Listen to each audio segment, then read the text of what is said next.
Vous me demandez souvent comment me soutenir. Voici 2 choses hyper simples qui font toute la différence.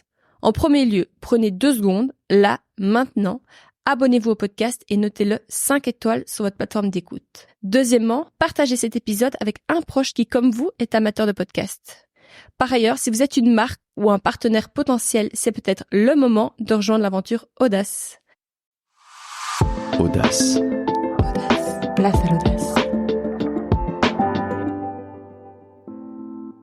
Hello à tous, ici Chloé Genico et bienvenue dans mon podcast. Pour vous donner un avant-goût, je vous laisse découvrir cet extrait de mon nouvel épisode à venir dès demain matin. Ouais, en fait, c'est tout créé de A à Z. Donc, cet esprit entrepreneurial que je recherche, mais dans le monde salarié. C'est travailler avec les jeunes talents. Quand je travaillais chez Robert Half, c'était aussi une de mes populations préférées. Je m'étais dit, quand moi je suis sortie des études, il y a personne qui m'a conseillé, tu vois.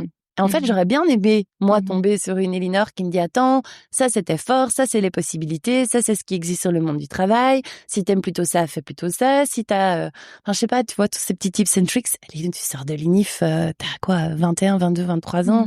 T'es complètement paumé, t'es trop jeune, tu peux pas décider à ce moment-là ce que tu vas faire pour toute ta vie. Et donc, je prenais beaucoup cette population à cœur, en essayant vraiment de donner des conseils. Et là, sur LinkedIn, je vois encore des anciennes candidates à moi qui grandissent dans les boîtes, qui sont toujours dans ces environnements-là et tout. C'est super gratifiant, quoi. Super gratifiant.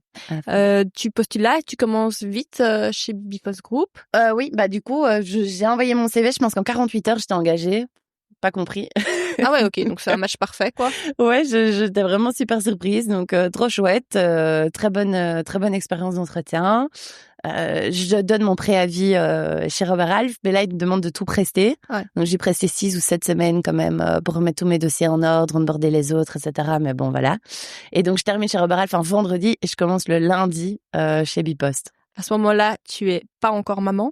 Non, tu es pas encore mariée? Je suis fiancée, je crois. Plus ou dans ces eaux-là. Et donc tu prends tes marques chez Bipost Group. J'essaie de faire le parallèle avec ta vie familiale, mais surtout ta seconde vie. On va peut-être y venir maintenant. Je pense que je vais l'introduire maintenant. Top. Donc tu possèdes également une entreprise familiale ou un business familial. Tu peux nous en dire un peu plus? Oui, en fait, on a lancé un webshop féminin et des ventes privées du coup de vêtements pour femmes avec ma sœur et ma maman. Pourquoi? Parce qu'en fait, on s'est rendu compte qu'on adorait passer du temps ensemble et on adorait faire des petites journées shopping. Alors certes, on n'était pas toujours d'accord sur les vêtements essayés par l'une ou par l'autre, mais on se retrouvait quand même sur certaines pièces. D'accord. Et en fait, on se rendait compte que, tu vois, parfois t'achètes un truc un peu sous le coup du « Ah, trop bien, j'adore cette couleur !» et puis en fait, ça te va pas du tout. En fait, quand t'as un regard avec ta mère et ta sœur qui sont là, elles te disent « Mais non, mais pas du tout, tu ressembles à un triangle !» Et là, tu te dis, ah, mais attends, c'est vrai, merci, en fait. Bon, elles le font avec beaucoup de gentillesse, hein, c'est pas ça. Et en fait, parfois, on prenait même notre grand-mère avec nous, hein. Faut pas croire, donc vraiment, petite journée ensemble. Et en fait, on s'est rendu compte que ces moments, c'était vraiment des moments de qualité. Et on avait vraiment envie d'avoir une marque éthique. Donc, c'est vrai que la plupart des fabricants qu'on choisit sont des petites fabrications qui sont du bon côté de l'Europe.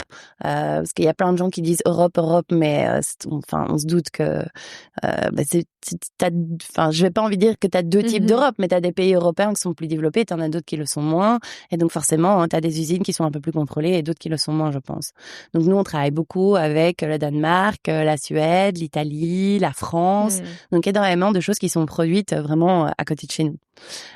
C'était important pour nous dans vraiment cette optique de sustainability, parce que je pense qu'on va tous vers là, de manière générale, et c'est important, tu vois, on peut plus maintenant se permettre de faire n'importe quoi avec nos achats compulsifs, je pense.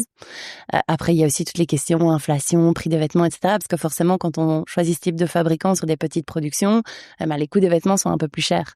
Après, quand tu vois entre nous les prix de ce qu'on peut acheter chez Bache, Mage, Sandro, Claudie Pierlot, etc., parfois c'est ahurissant comparé à ton vêtement qui est même pas en coton, tu vois, ou en laine ou en mohair, donc faut regarder un petit peu les matières plus nobles aussi. Mais donc voilà, ça c'était notre direction. Attends, la jeunesse du projet. Pourquoi, à quel moment vous dites les filles, je montrais bien une marque de vêtements. Enfin, qui lance l'idée? Donc, le shopping, j'ai bien compris, ça fait partie de votre vie depuis toujours. Vous êtes toutes les trois très coquettes, j'imagine. Ouais. Attachées à vous sentir bien dans vos vêtements, bien dans vos baskets. Qui lance cette idée un jour de dire, les filles, pourquoi on ferait pas une marque de vêtements?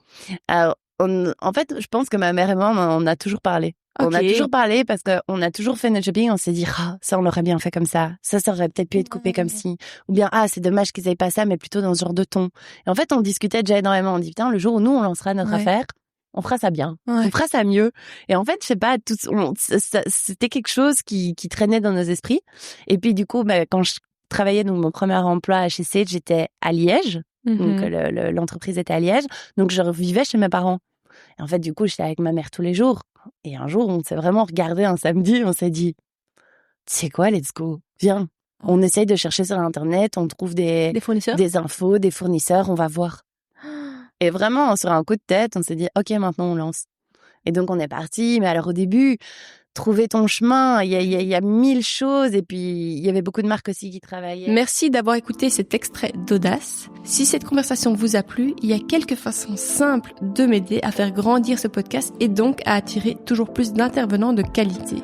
Premièrement, abonnez-vous pour ne rater aucun épisode. Ensuite, vous pouvez par exemple partager cet épisode autour de vous. C'est grâce à vous qu'Audace peut toucher toujours plus de monde.